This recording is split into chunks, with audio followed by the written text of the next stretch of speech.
first of all, for the last time I was here, you said you wouldn't relax until you're mathematically certain you were safe. You are now. What's the motivation now towards the end of the season? Is it about making sure your players don't take the foot off the pedal? Well, as I've said, I think it's a responsibility to the Barclays Premier League and to the rest of the teams that we give it the best we possibly can. We play in what is the most competitive league in the world. So, it's very, very important that we do set our sights out to do as well as we possibly can. We know the 2 games at home are going to be very difficult against 2 top teams. And the game at Fulham, that might be, again, Fulham might still be fighting to get out of the bottom 3, and other teams around us, expect us to put in a shift. So it's all to play for. Will your players relish that sort of position they have? Everyone's looking at them now to have such a vital influence, perhaps, on where the league. Yeah, it's fantastic. It's fantastic for the players. It's also brilliant for the supporters. Our supporters who have been, absolutely first class this year, supporting their team. To finish with Man City and Liverpool, 2 fantastic games at home is a dream for them. For you personally, do you allow yourself to look with a real degree of pride? Because a lot of people had written Palace off by the time you came in, and you not only kept them up, you kept them up with something to spare as well. Do you take a lot of personal pride? Well, I think it's not about, as I've said before, I don't think it's about individuals. I think it's about everybody around the football club, and everybody has really got together, and it's you galvanise people, you pull people together, you get them to work together, and that's not just the 11 on the pitch, that's everybody. And that's what we've done as a football club. We've tried to get everybody on board, to pull and push in the same direction, and we've managed to do it. Very, very proud and very pleased with the achievement.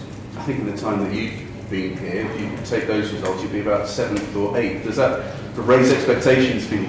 Well, it makes no difference to me as long as we were out of the bottom 3, and we needed the points. When you look at the games, the last 3 games are very, very tough games, so we needed to get those points quickly, and thank God we have. But you say it's not about individuals and so on. People are talking about you in terms of the manager of the year. Is that something that's... No, that's very nice, and if I got it, there'd be no one more pleased than myself. But there's other people involved, and as I've said, a football club is not just about one person. The chairman and directors take a lot of credit for backing us at Christmas with the players we've got in, and the players, since I've come into this football club, have really bought into what we've tried to do. You can have situations where you take over as manager and people don't get behind you, and irrespective of who you are, then you are in trouble. Would you say you're a good candidate for it? Manager of the year? I think that's for other people to say, and it's not for me to say, to blow my own trumpet or tap myself on the back. That's for other people to say. I'll leave it to them. In terms of next season and so on, are you already thinking that way now that you are safe? Have you sat down? Well, there's so much to be done at the football club. I think from the training ground to the ground, to everything, the organisation, everything has got to change, and it's got to step up a level. And again, I've spoken to Steve briefly about certain things, and there's certain things going to happen almost immediately when the season does finish. But no, it needs an upgrade. Everywhere needs upgrading, but it takes time. The most important thing is that everybody around the football club, and especially as I've said, the wonderful supporters. This club has got to stay in the Premiership for 3 or 4 years. If it stays in the Premiership for 3 or 4 years, then you can actually bed the club down, and it can be an established Premier League club then. And if you're an established Premier League club, you can really push on. After 1 year, I don't think you can do it. I don't think you can make the changes that are necessary after 1 season. You have to do it the 2nd, the 3rd, and even the 4th year to give you the financial clout that you need to put everything in place to compete with other clubs. And that's what we did at Stoke. We were very, very, set in the way that we did things. We did it gradually. We did it over a period of time. I had a wonderful chairman and the backing of a wonderful family. And this is what Crystal Palace needs now. But what they need to know is that, as well as the supporters have done this year, they need to do even better next year, the year after, and the year after that. It's not just a one-off. We've got to keep this going, and they have to understand that. Is that a vision that you shared? No, I think it's just because I've actually done it and been there and seen it. I think it's the way it's got to be. Because as soon as you start, as you've just asked me to do, tap yourself on the back and say, well done.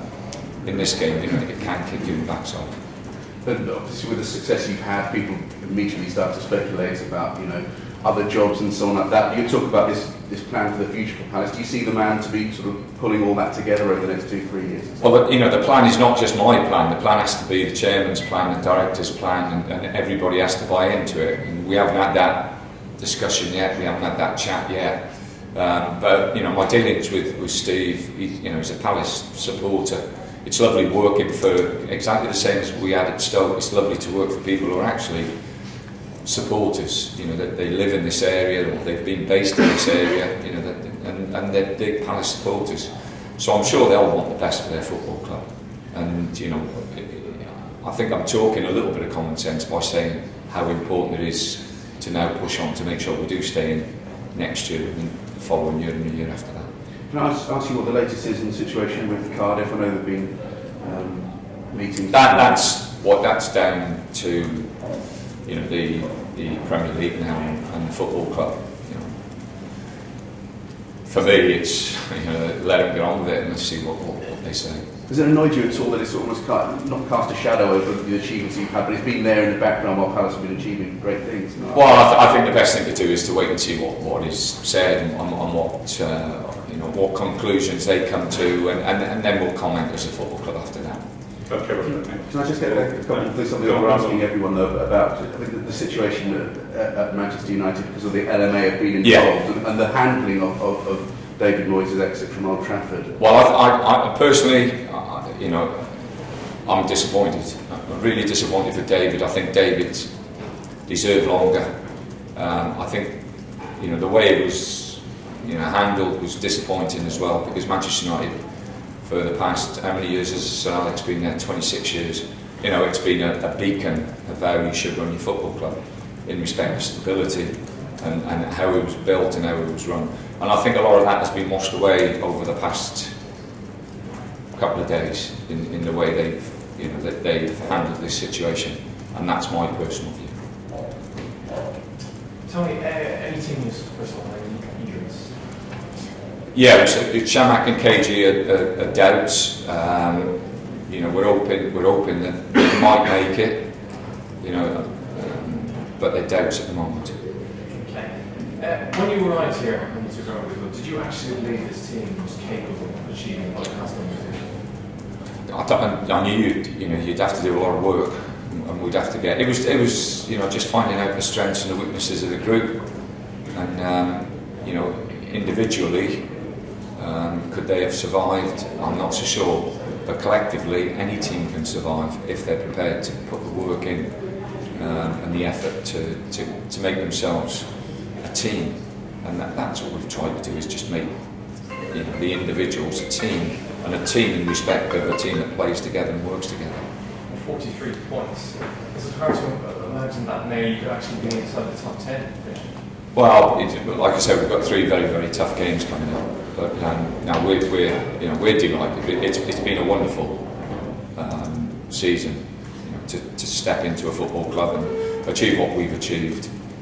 And it's wonderful. And I'm sure in a few years' time, when I get a bit older, I'll look back with great pleasure. And obviously the team must be aware that they have a huge say, possibly in where the Premier League title. No, they'll enjoy it, and they should enjoy it as well. They deserve to be in this position, and it's lovely to go into the games without having to worry about, you know, picking the points that you need to stay in. I suppose you've been in this position before with so great teams achieve safety. Is it then harder to motivate the players? I think you can drop off, but I think what you have to understand and recognise is the 2 games that we do play at home are against 2 excellent teams, top teams. So they were always going to be difficult games anyway. And just one final thing for me, how impressed with your defence have you been? I think it's 23 games, you've only conceded 20 goals, and Chelsea have been a record. It's not just the defence. I think if you see the way we play, I think if you have a look at the 2 wide players, Punch and Balassi, who have played in those positions more than any other players at the club, well, I've been here. the work and effort they put in is absolutely first class. So we defend from the front right through to the team. The defence and the goalkeeper get a lot of praise. You know, there's a lot of work that's done with the front six as well. Tony, when a club like Pulis has a lot of players playing well, inevitably in the summer they're going to attract interest. Are you expecting a lot of interest in some of those players who really perform well this season? I don't know. I'll let you know if anybody comes in. Is the priority for you going to be to bring in players though, or would it be to... Like I said, until I sit down with Steve and really go through what we've got, what we haven't got, budget-wise, and what we're going to try and do and try and achieve as a football club, it's very difficult to talk about things. But you know, you want to push on, and you would have. You know, we have to push on. We have to move on. You know, that's. You know, as soon as you stop moving forward, you know, you start going backwards, and if you start going backwards at Crystal Palace, then you'll be in trouble. Tony, has there been a single result that you can identify as being a turning point in the season for you? I think the Chelsea game. I think beating Chelsea at home, you know, really gave the lads the belief and the confidence to push on. And you know, it was the 3 points, and it's the same 3 points that we got at Cardiff and you know the other places we've been to and won, or you know at Sellers Park. But I think after that game, I think there was a real good mood in the camp, and almost a belief that you know that they were capable, you know, to get the results we needed. Mile Jedinek has played every game this season. Just how influential has your captain been for you? No, he's been first class, and he's a captain in the training ground as well. It's not just on the pitch. But I say that, and you know, we've had captains all the way through. You know, if you look at the lads who have not been in the team, the attitude of the players around this football club who haven't been in the team is absolutely fantastic. And you know, it's, as I've said, it was a team, and it's been a team that has got this football club through a very difficult period, and that has been absolutely everybody. We've had Keith, Ben and Gary Izzet there throughout this time. Just how important for continuity has that been, having those people there? No, it's been good, and you know, you just hope that Ben and Keith have learned, you know, from me a little bit, but they've been excellent assistants and they've helped enormously. Same as Jerry and Kempy. You know, everybody, like I say, you can George as well, the goalkeeping coach. They've been, everybody's brought into it. Like I said, I can't speak more highly of anybody around the football club. Have you been able to speak to any of the out of contract players at all this week? No, I've left. I'm leaving it, and I'll leave that to other people to start sorting out. But you know, at the moment we've still got 3 games to concentrate, and that's important. And being on this run of 5 games, the players must be incredibly confident ahead of this game against Manchester City. Well, they've got an enormous amount, and rightly so. You go 5 wins. You know, who would have said that when I walked into the football club, that you can actually win 5 games on the bounce in the Premier League? It's a wonderful achievement, and yeah, they deserve to be confident when they go up against Man City, although Man City are a great club. Good luck with Sunday. You said that about Manchester City, Tony, but just after Christmas, when they were top of the table and banging 4, 5 and 6 goals, people said that it was only a matter of time they would take the title. Are you surprised to find where they are? Well, I think Liverpool have had a little bit of an advantage this year because they've had one thing to concentrate on, and you know, I do think there's an enormous amount of games played, especially when you're involved in Europe. It is difficult. So Liverpool have had a little bit of an advantage, but I think Man City, Liverpool, you know, the clubs at the top, Chelsea, you still can't rule Chelsea out. You know, there's still a lot to play for. You're an experienced Premier League campaigner. Compared to last year, everybody's saying that the Premiership this year has come alive again. Last year was dull by contrast. I don't think Sir Alex would have thought it was dull. Yeah, but with a couple of weeks to go, we still need. They're still trying to settle the.